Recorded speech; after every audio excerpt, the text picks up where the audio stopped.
Vamos a hablar en esta parte 2 del teórico de desarrollo del aparato mandibular y dieta sobre un proceso en particular involucrado durante el desarrollo de las mandíbulas, que es la mecanotransducción. La mecanotransducción es un tipo particular de transducción de señales que no se da solamente en relación al desarrollo del aparato mandibular, sino que se da en relación al tejido óseo y a muchos otros tejidos también, ¿sí? Pero en particular tiene un rol importante durante la masticación y el desarrollo del aparato mandibular. Se me ocurrió mostrar o plantear como frase inicial esa que vemos ahí, que es del biólogo evolutivo Leigh Van Valen: la evolución es el control del desarrollo por la ecología. Lo que quiere significar esta frase es que, si bien el desarrollo de los organismos multicelulares es un proceso ordenado temporalmente y ordenado en una secuencia de eventos que se van a dar para llegar al fenotipo que es típico de la especie en cuestión, de una especie en cuestión, también sabemos que el desarrollo no se da en un vacío, sino que se da en un contexto de influencias del medio externo, ¿sí? Por eso el control de la ecología sobre el desarrollo. Aunque el desarrollo se lleva a cabo, por ejemplo, en el útero materno, en el caso de un mamífero, siempre va a haber influencias del medio ambiente que van a producir alteraciones y cambios en ese desarrollo, ¿sí? Incluso si tenemos presente la variabilidad que existe en las poblaciones naturales, nos vamos a dar cuenta que el desarrollo, si bien es ordenado y típico de una especie en particular, también puede estar sujeto a modificaciones externas.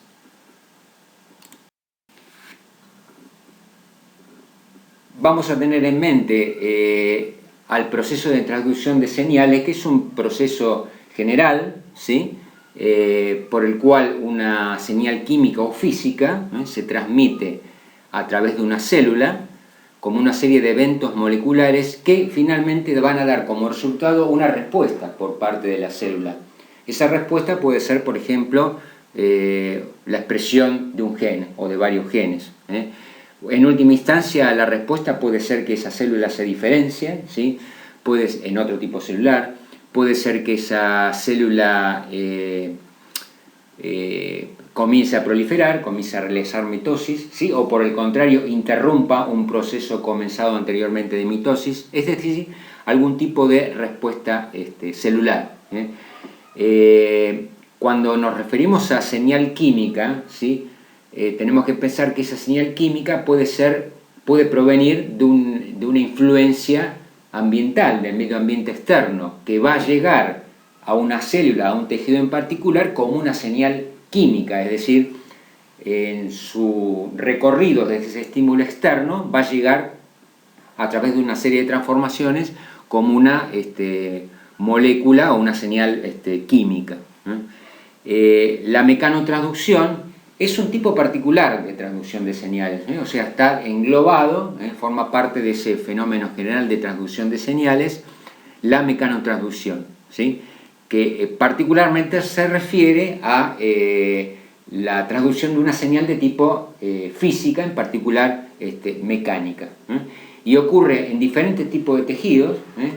En el tejido óseo ocurre durante el desarrollo de las mandíbulas, insistimos, o de otros huesos del esqueleto, ¿sí? Pero ocurre también mecanotransducción en otro tipo de tejidos. Bueno, y para seguir con el tema de la mecanotransducción, vamos a volver a un ejemplo que a los que ya cursaron evolución les va a resultar archiconocido, que se refiere a la variabilidad interespecífica que encontramos en diferentes especies de pinzones. Acá tenemos algunas fotografías donde se ve la cabeza de diferentes especies y donde se puede apreciar las diferencias en la robustez del pico, que recordamos que tiene que ver con los diferentes tipos de dieta. Las diferentes especializaciones de las diferentes especies de pinzones a diferentes dietas.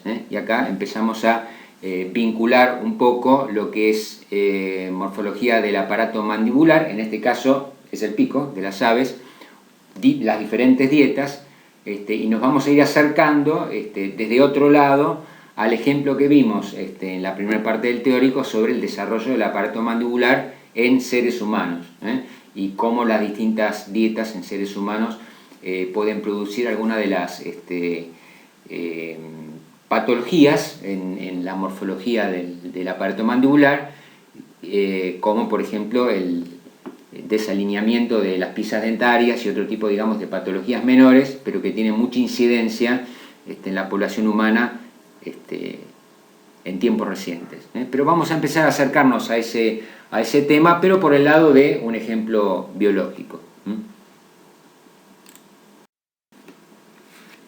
Entonces vimos que existe una importante variabilidad interespecífica de las diferentes especies de pinzones.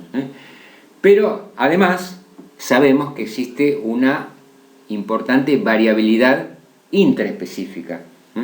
Si ustedes recordarán, este gráfico es un gráfico donde se está analizando la heredabilidad en la altura del pico. En este caso se está analizando la heredabilidad de este carácter, de la altura del pico, graficando en un par de ejes XY el estado del carácter en los padres, en el eje X, ¿sí? Fíjense que el eje X es entonces la altura del pico en los padres, en los progenitores, y en el eje Y es la altura del pico en los hijos. Estos son datos de campo de pinzones obtenidos en las Galápagos en 2 años diferentes. Por un lado, si ustedes recuerdan lo que vimos en evolución, vimos que existe en este caso una heredabilidad porque hay una pendiente significativa, es decir, si se traza una regresión entre los valores del carácter en los padres y en los hijos, se obtiene una regresión lineal, pero por otra parte, también lo que vemos es que hay una dispersión de los puntos sobre la recta de dispersión, y eso lo que está diciéndonos es que el rasgo, si bien presenta una heredabilidad, ¿sí?, también hay un componente ambiental que está influyendo sobre el estado de carácter en los hijos. Es decir, si bien resulta claro que en la medida que los padres tienen picos más grandes, sus hijos también van a tener picos más grandes, lo que habla de un componente genético en este caso en cuanto al carácter. También vemos que hay una dispersión de los puntos sobre la recta de regresión, y esto me está hablando de un efecto ambiental.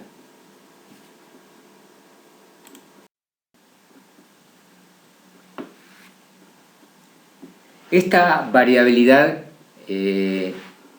a nivel intraespecífico que existe, que vimos con el ejemplo de los pinzones de Darwin, ¿sí?, y que podemos ver en cualquier población de cualquier especie de organismo, ¿sí? No hay especie de organismo que no tenga en mayor o menor grado de una variabilidad intraespecífica. La podemos visualizar como que cada uno de esos individuos que muestran una variabilidad entre sí, ¿sí?, lo podemos ver como el resultado de diferentes trayectorias ontogenéticas durante el desarrollo. Con trayectoria ontogenética nos estamos refiriendo a un proceso dinámico en el cual va a haber influencias tanto genéticas como ambientales y que van a conducir desde el cigoto al fenotipo del organismo adulto. Entonces, esa variabilidad poblacional la podemos visualizar como el resultado de diferentes trayectorias ontogenéticas. Como se trata de variabilidad intraespecífica dentro de una misma especie, esas trayectorias varían entre sí, pero tampoco van a variar tanto que se vayan de lo que es el marco propio de esa especie. Hay un rango en el cual se van a mover esas trayectorias ontogenéticas. Pero sí, cada una va a diferir en mayor o menor medida respecto a la otra en el conjunto de las características fenotípicas que tiene esa especie.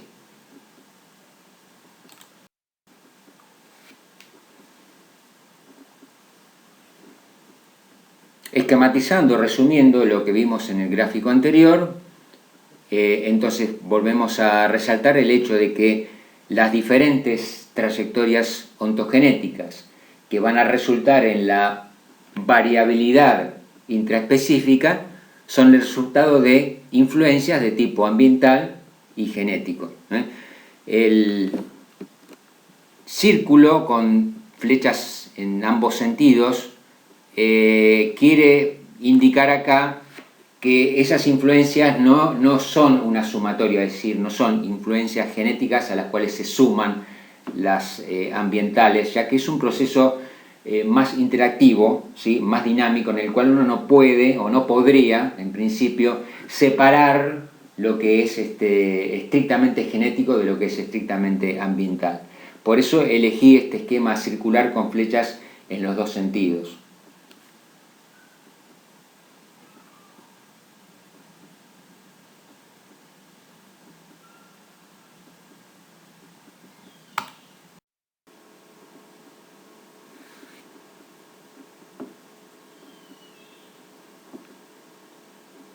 Entonces, volviendo un poco a esta frase con la que dimos inicio a la charla de que la evolución es el control del desarrollo por la ecología, y una frase que en el caso particular de la disciplina que estamos estudiando ahora, la biología del desarrollo, implica el adoptar una aproximación de estudio de tipo integrativa, desde donde vayamos desde el nivel celular y molecular al nivel de tejidos, de órganos, hasta llegar a las características fenotípicas generales. Lo que estamos viendo acá en esta imagen, lo que quiere mostrar esta imagen es un momento particular de la vida de un organismo, en este caso un ave, que bien podría ser un pinzón, ¿sí?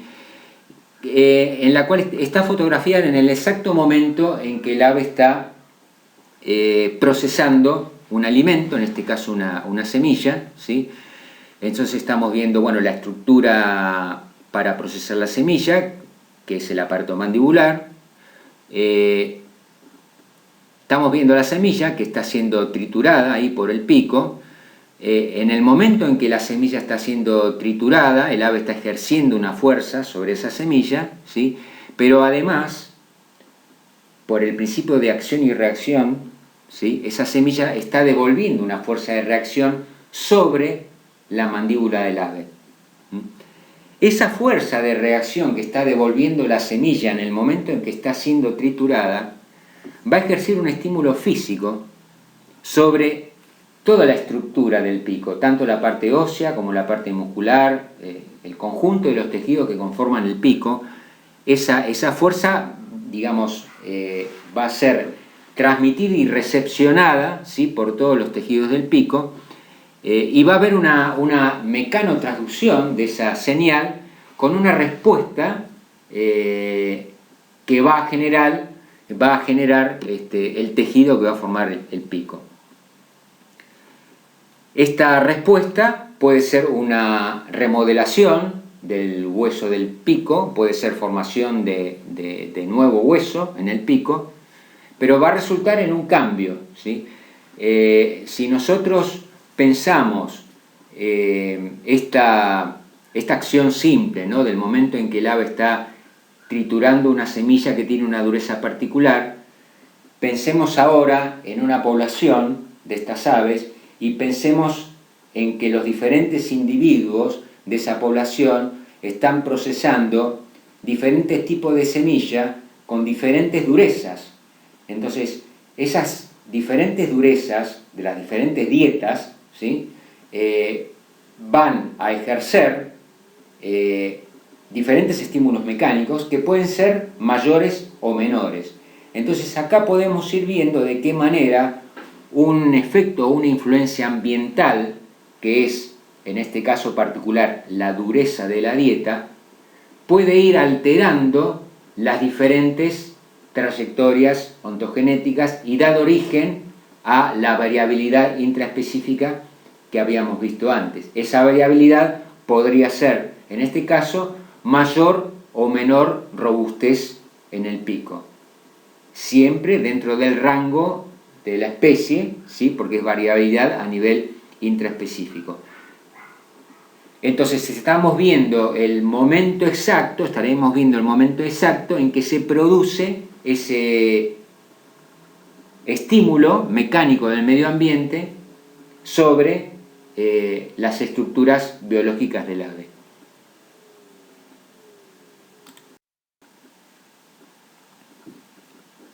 ¿Y cuáles son las células dentro del tejido óseo encargadas o responsables de recepcionar esa señal física proveniente del medio ambiente, esa fuerza de reacción que devuelve en este caso la semilla al momento de ser triturada, esa fuerza de reacción que devuelve sobre el tejido del pico? ¿Cuáles son las células encargadas de recepcionar esa señal y de alguna manera manejarla en el proceso de mecanotraducción? Bueno, en el caso del tejido óseo, esas células son los osteocitos, que estamos viendo acá. Fíjense que son células con una morfología en particular, tienen unos procesos que parten de la parte central de la célula, se ubican dentro del tejido óseo. Acá hay, digamos, la parte básica de la anatomía de un hueso largo, en este caso es un fémur, pero vale exactamente lo mismo para el hueso del pico de un ave o el hueso de la mandíbula de un ser humano o de un mamífero. La célula que recepciona el estímulo físico, mecánico, es el osteocito, que se encuentra, digamos, dentro de lo que es la matriz ósea, y también las células óseas que se encuentran en la capa externa del hueso, lo que se llama periósteo, que es la capa externa de la superficie externa del hueso. Esas dos células, esos dos tipos celulares, los osteocitos que están embebidos dentro de la matriz y los osteocitos que se encuentran en el periósteo, son las células encargadas de recepcionar ese estímulo mecánico.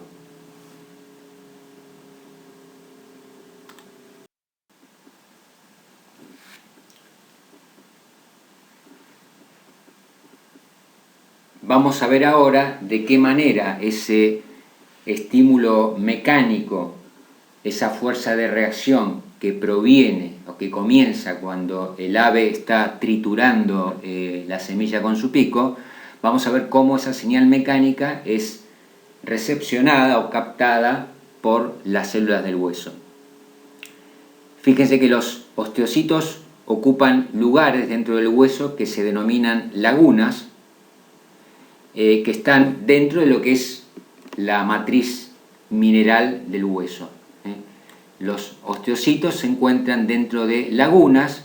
Lo que se ve ahí en un celeste muy clarito es la matriz extracelular, que es un fluido, es un líquido extracelular donde hay un montón de biomoléculas, ¿sí?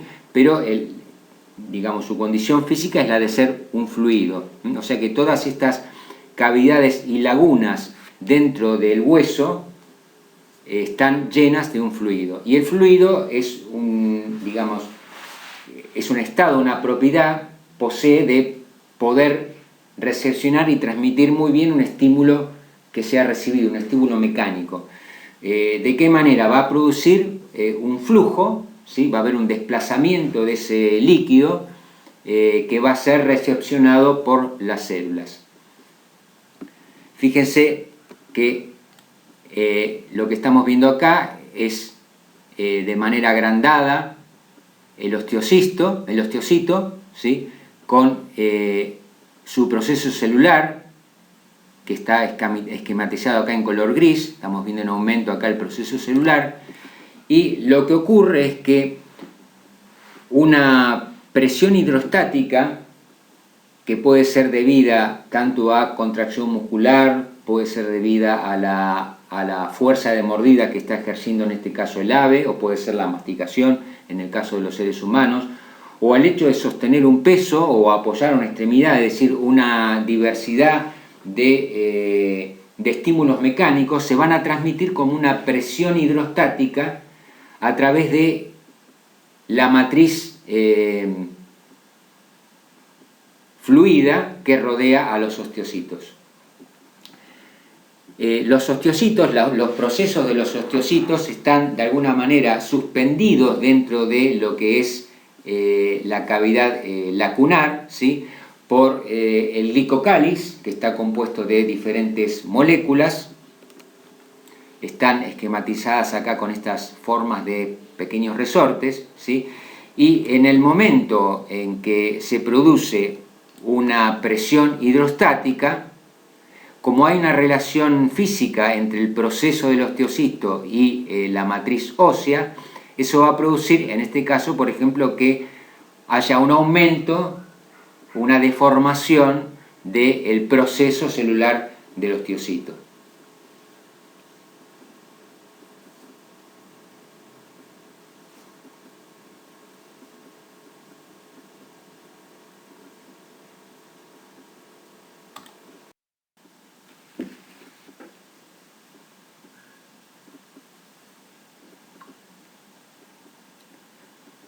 Si hacemos foco en el proceso celular del osteocito, vamos a ver cuáles son las moléculas encargadas de recepcionar el estímulo mecánico que está realizando, en este caso, que proviene de esos cambios en el líquido, en la matriz extracelular, debido a presión hidrostática y a la generación de un flujo, ¿sí? Dentro de ese líquido que rodea al proceso del osteocito. Aquí lo que estamos viendo son algunas de las proteínas que se encuentran en la membrana celular del proceso del osteocito. El proceso es, digamos, forma parte de la célula, tiene una membrana celular, ¿sí? Simplemente es una morfología particular que tiene el osteocito de tener estas prolongaciones. Acá vemos algunas de las proteínas de membrana que hasta ahora se sabe que son responsables de responder ante estímulos mecánicos. Por ejemplo, tenemos canales iónicos que son mecánicamente sensibles, también tenemos canales iónicos que son sensibles a cambios de voltaje, y otro tipo de proteínas, ¿sí? Que se encuentran en la membrana celular del osteocito y que son las encargadas de recepcionar en última instancia ese cambio en el flujo y de la presión hidrostática alrededor de la membrana celular.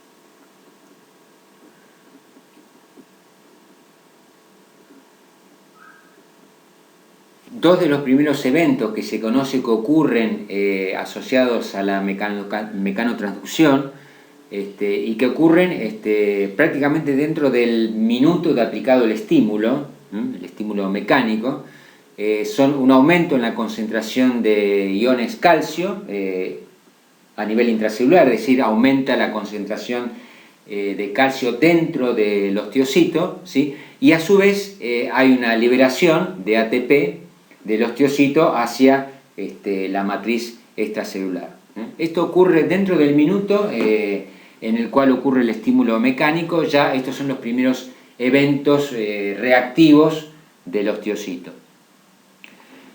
Posteriormente se activan otras vías de señalización, ¿sí? Asociadas a este aumento inicial en la concentración del calcio, ¿sí?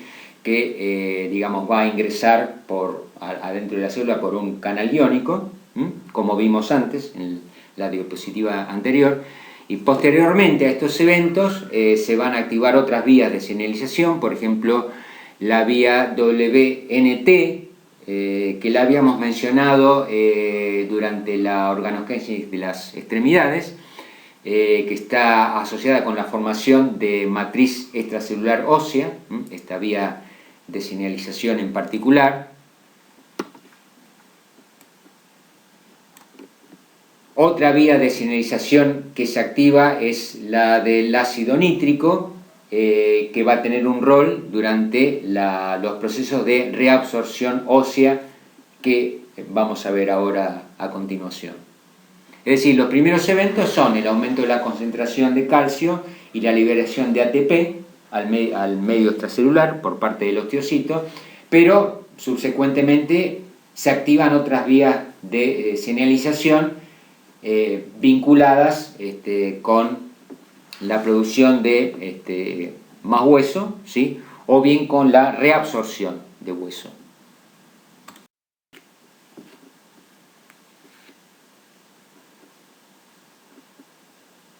Si bien uno tiende a considerar al esqueleto y a los huesos como elementos estructurales que no cambian, que son estáticos de alguna manera, son mucho más dinámicos de lo que uno suele pensar en una primera instancia. Hay un fenómeno que se denomina remodelación ósea, ¿sí? Y que ocurre durante toda la vida del organismo, es decir, que es un proceso normal, ¿sí? Que incluye dos subprocesos, ¿sí? Por un lado, el tejido óseo maduro y ya desarrollado es removido del esqueleto, lo que se denomina reabsorción ósea, pero por otra parte hay nuevo tejido óseo que se va formando. Es un proceso que ocurre durante toda la vida, prácticamente. Pero en particular también ocurre durante el desarrollo, es decir, cuando el organismo, cuando un multicelular, ¿sí? Está desarrollándose, hay un proceso de remodelación ósea que es continuo. La reabsorción y formación de nuevo tejido óseo, ¿sí? Ocurre entonces durante el desarrollo normal, ¿sí? Podríamos pensar que ocurre durante el desarrollo de los pinzones, ¿sí? Y en particular el desarrollo del pico, el desarrollo óseo del pico, una vez que el ave nace y comienza a alimentarse de semillas que son de diferente dureza, ¿sí? Ahí comienza un proceso de desarrollo del pico que va a requerir, para que sea normal ese proceso de desarrollo, va a requerir de ese estímulo mecánico que proviene del procesamiento de semillas y que va a, en última instancia, resultar en un proceso tanto de formación de nuevo tejido óseo como de reabsorción, ¿sí? Eso se va a dar durante todo el desarrollo y de acuerdo a cómo sean los estímulos mecánicos y de acuerdo a las influencias genéticas que pueden ser distintas en cada individuo por la variabilidad genética propia de las poblaciones animales, ¿sí? Van a producir esas diferentes trayectorias ontogenéticas que mencionamos al principio. Entonces, la remodelación ósea, ¿sí? Tiene lugar durante el desarrollo normal de un individuo, ¿sí? Tiene lugar también cuando ocurren fenómenos frecuentes, ¿sí? Que no afectan a todos los individuos, pero que son frecuentes, que es cuando se produce una fractura por algún accidente, ¿sí? Aquí también hay reabsorción y formación de nuevo hueso para reparar esa fractura, ¿sí? También hay reabsorción y formación de nuevo tejido óseo para reparación de microfracturas, ¿sí? Las microfracturas son absolutamente normales, ocurren permanentemente en el tejido óseo debido al funcionamiento del organismo. No es que el hueso se quiebre, sino que se producen pequeñas fisuras o fracturas que son permanentemente reparadas, ¿sí? Digamos que de eso ni nos damos cuenta, ¿eh? Nos vamos a dar cuenta si tenemos una fractura porque nos caemos, jugando al fútbol, saltamos, bueno, ahí sí nos vamos a dar cuenta, pero las microfracturas es un fenómeno absolutamente habitual y normal del cual el hueso mismo se encarga de reparar cotidianamente. También hay reabsorción y remodelación en respuesta a un tipo particular de ejercitación. Si uno hace algún tipo de actividad física, digamos, más extenuante, que implique mayores esfuerzos, eso también va a conllevar a una remodelación del tejido óseo. O bien los cambios posturales también producen cambios en el tejido óseo por reabsorción y por formación de nuevo tejido. Pero en particular también en relación a la masticación. Por ejemplo, cuando una persona está haciendo un tratamiento de ortodoncia, ¿sí? Ahí hay un proceso de remodelación del hueso mandibular, porque se coloca un aparato que va a generar tensiones, ¿sí?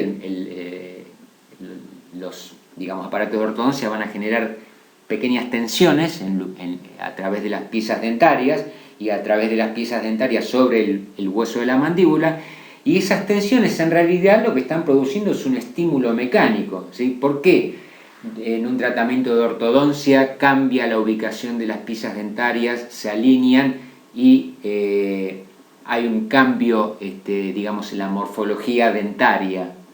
Bueno, justamente porque hay un proceso, digamos, de remodelación del hueso mandibular, ¿sí? Se reubican las piezas dentarias que están en alvéolos dentro del hueso mandibular, pero eso es debido en última instancia a el estímulo mecánico que proviene del tratamiento de ortodoncia, ¿sí? Y a la mecanotransducción que va a ser, digamos, la respuesta ósea del tejido de la mandíbula frente a ese tratamiento.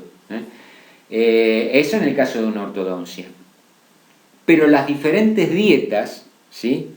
No solamente los pinzones tienen diferentes dietas, sino que los seres humanos tenemos dietas muy distintas, todos comemos diferentes cosas que tienen diferente dureza, y el tiempo de procesamiento en la boca y la fuerza que hay que hacer para procesar el alimento es distinto de acuerdo a las costumbres alimentarias muy amplias en la población humana.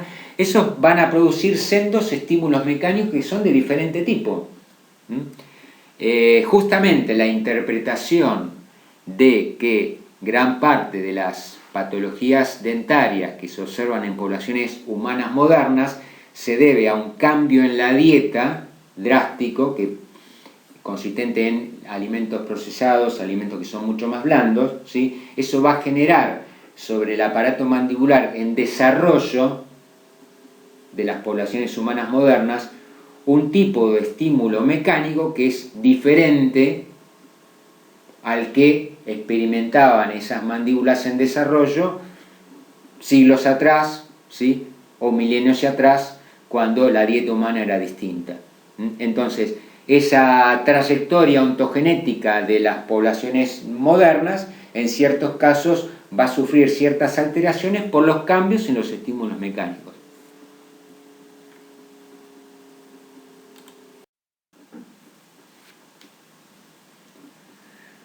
Bueno, esto es simplemente para mostrar gráficamente a qué se denomina reabsorción de tejido óseo, ¿sí? Que es digamos, la remoción, ¿sí? El remover tejido óseo de una parte del hueso, ¿sí? Mientras, por el contrario, existe formación de nuevo tejido óseo en otros lugares.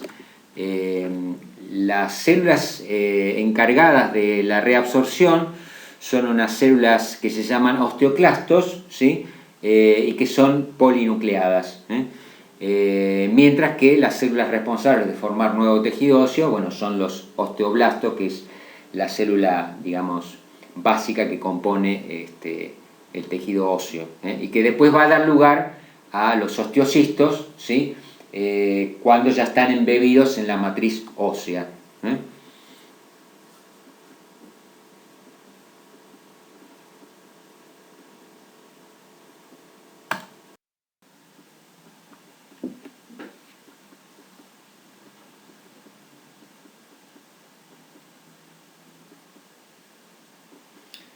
En este esquema se ve una parte de un hueso donde tenemos por un lado la médula ósea, donde tenemos osteoblastos, tenemos esquematizado en color amarillo la matriz ósea mineral, y lo que estamos viendo es el accionar de un osteoclasto polinucleado en el momento en que está produciendo reabsorción de hueso. Hay una serie de receptores de membrana, ¿sí? Y también receptores solubles, y una serie de ligandos de esos receptores que están involucrados en el proceso de reabsorción. Cuando hay una dada concentración de ligandos, ¿sí? En este caso el ligando es rank L, la vía de señalización.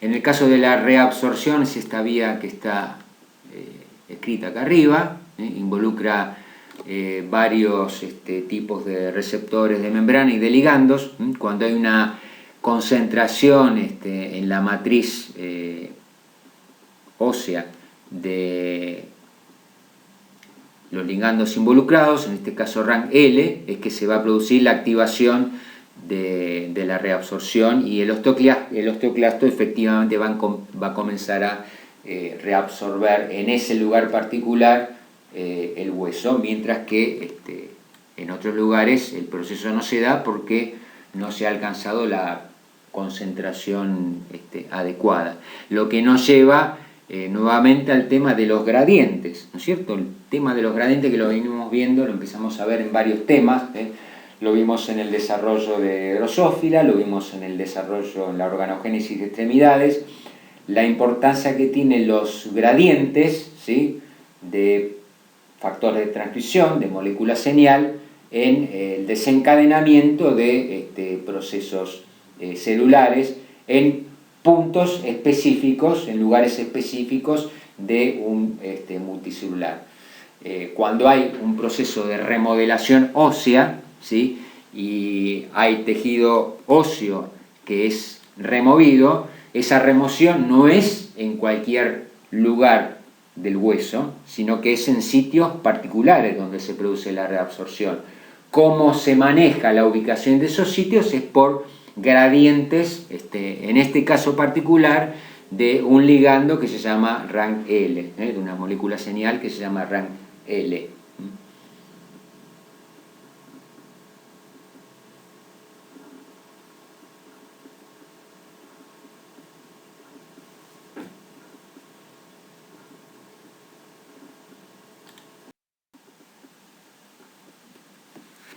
Entonces, volviendo un poco al gráfico inicial, donde mostrábamos cómo las diferentes trayectorias ontogenéticas van a conducir a la variabilidad intraespecífica, en este caso, en el ejemplo que vimos en la morfología del pico de pinzones, completamos un poquito el esquema con algunas de las cuestiones que estuvimos hablando hasta el momento, de los factores o las influencias genéticas y ambientales sobre esos cigotos en desarrollo que se desarrollan en un contexto ambiental, en un contexto ecológico. De ahí, de nuevo, ¿sí? La frase de Van Balen: la evolución es un control de la ecología sobre el desarrollo, ¿sí? En este caso tenemos la variabilidad que tiene una fuente, en este caso tanto ambiental, por la dieta, como también genética, lo que se va a traducir a través del fenómeno de mecanotransducción, que describimos a grandes rasgos en las últimas diapositivas, lo que va a conducir a diferentes procesos de remodelación ósea en cada una de esas trayectorias, y dando justamente el curso a cada una de ellas como resultado del cual vamos a obtener, digamos, la variabilidad que podemos encontrar en la población. Es simplemente, digamos, completar con algunas de las cuestiones que vimos el esquema inicial que habíamos visto de trayectoria o de concepto de trayectoria ontogenética. Simplemente para terminar con la charla esta, lo que tienen acá es un resumen de un review reciente acerca del rol de la mecanotransducción en diferentes procesos biológicos. Es simplemente para que visualicen que no está vinculada la mecanotransducción solamente a lo que es remodelación del hueso, o que sea un fenómeno que está restringido a lo que es la masticación o el sostén corporal por los músculos y los huesos, sino que es un fenómeno más amplio, ¿sí? Que incluso tiene implicancias en lo que es la tumorogénesis. Así que quería cerrar con este resumen para que no piensen que es un fenómeno estrictamente vinculado al tema del desarrollo del aparato mandibular y a la transducción de señales físicas que vengan de la masticación. Es un proceso de la mecanotransducción, ¿sí? Como un tipo de transducción de señal que es más amplia y puede tener un rol en diferentes circunstancias y procesos biológicos.